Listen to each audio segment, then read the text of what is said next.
This is the legendary father, Stephaun, and you're watching Spotlight on M.O.B TV.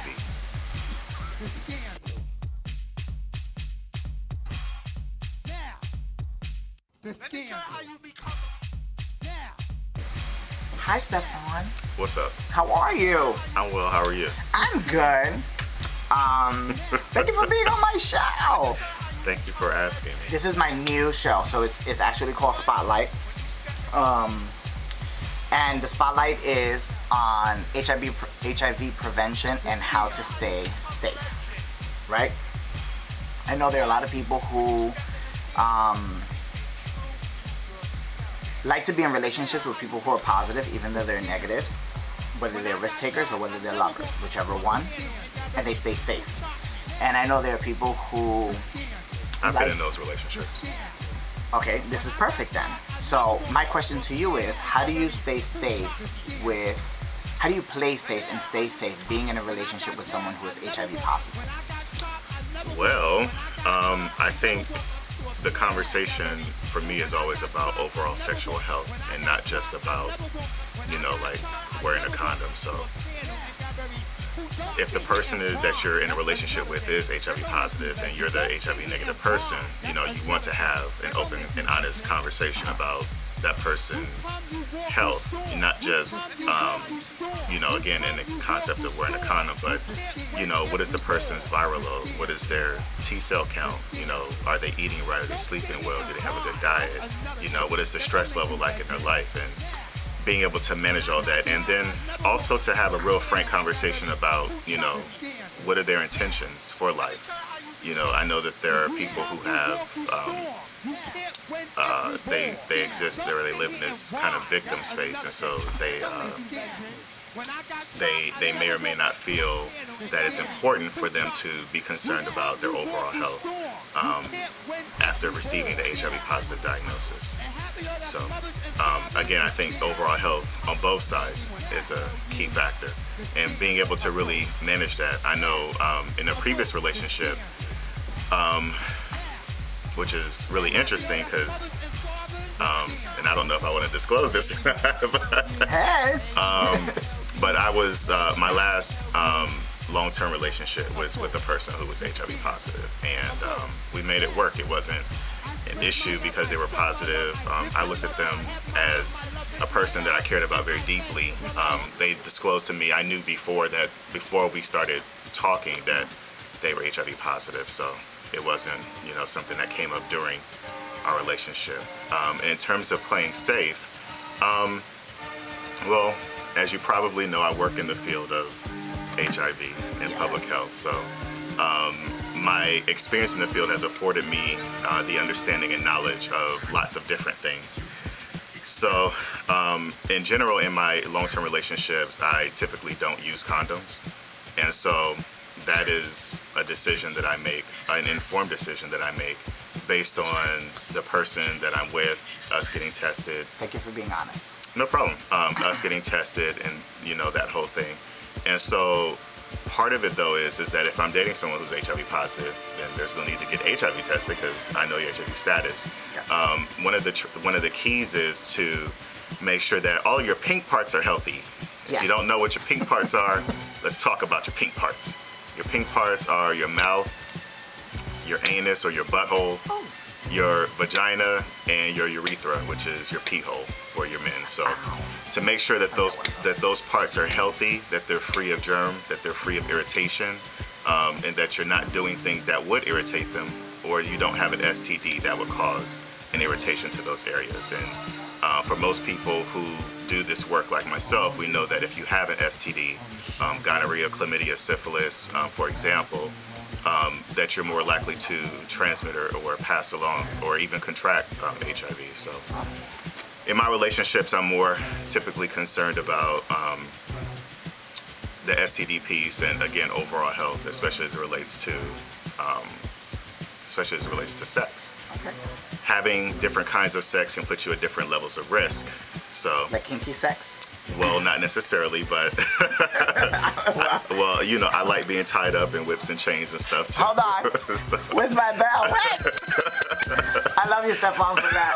I'm the same way. So, I like all different kinds of stuff, and I'm not going to go through my list, but Can I get a list on the side? You can get the list on the side. Thank you. Okay. But if you are a person who is receptive, if you are in a same-sex relationship, two guys, and you are a receptive partner, meaning that you take it in the butt, then you need to be concerned about the person's HIV status, definitely their STI status. If you are the person who is the penetrative partner, then you need to be concerned about the same things, obviously. But the scenarios are different.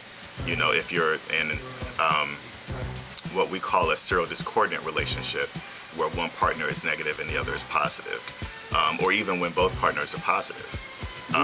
So I have a question. When do you think is the right time to disclose to someone that you are HIV positive? That is a personal choice, and I think that it depends on the person who is positive and the person that they're telling. Okay, and I have another question. Sure. Do you think that if you are not concerned about your status, i.e. having sex, barebacking, spitting, and so forth, that the person that you are having this barebacking sex with should disclose their status with you, even though the both of you are going to partake in this barebacking session? Can you explain? Okay. Let's say I want to have sex with someone and I want to do it raw, and the person agrees to it, but the person is HIV positive. Do you think at that time they should say, you know what, for your health concerns, I am HIV positive? Or do you think that they might say, well, you know what, if you really don't give a shit if I'm HIV positive or not, since you want to have bareback sex, then I shouldn't tell you anyway? Well, I think two things. I think that regardless as to whether or not the person should or shouldn't disclose that information, I think that there's a level of personal responsibility that should probably factor in there somewhere. Okay. And so beyond whether or not the person will or will not disclose, because in a lot of instances we know that disclosure does not happen, especially if it's a random or somebody you meet in a club or something like that, the disclosure may not happen, and so you have to make a decision, and hopefully an intelligent decision about and what it is that you want and what you value. In terms of the second piece, I think that there's a myth and there's this energy out there around sex that's negative, and I think that HIV magnifies that negative energy. And so the idea is that if you are having unprotected sex, you're somehow uninformed, you're self-destructive, and you're irresponsible. And I think that there are people out there who consciously choose to have unprotected sex, and they do so from an educated standpoint, and they do so also from a responsible standpoint. If they're going out and they're getting tested, and they're managing their risk in other ways. But I think it's also important to say that, I find it really interesting that there's so much of a unknown, or there's so much of a desire to ignore how much HIV is actually in our communities. When I think about the numbers of folks that I know personally, and I think about the numbers of folks that I've given test results to in other places that I've worked in, it's just, this is not something that we can continue to ignore.